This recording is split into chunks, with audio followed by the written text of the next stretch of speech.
Welcome to the Slop Temple. We pray this video helps. You start by locking prerequisites and the first actionable steps. Decide core modules and the tech stack now so you avoid scope drift.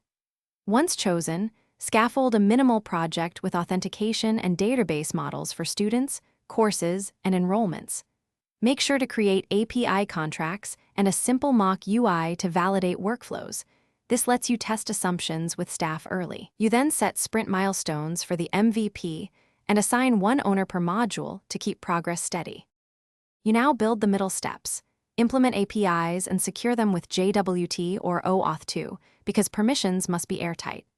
Once done, develop transactional flows that handle enrollment, grade entry, and fee payments with ACID-safe database operations and retries for failures. Make sure to implement role-based access control so teachers, admins, students, and parents only see relevant data. Simultaneously, add background jobs for notifications and reporting. This prevents UI blocking and keeps the system responsive under load. You finish by deploying with CI/CD pipelines, running automated tests, and promoting releases through staging to production, using blue/green or canary strategies for safety.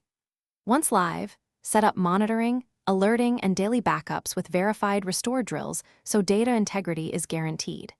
Make sure to collect user feedback and iterate on UX and performance. If things go wrong, prioritize checking database migrations, dependency version mismatches, and environment configuration. Thanks for watching. Consider subscribing if we helped you.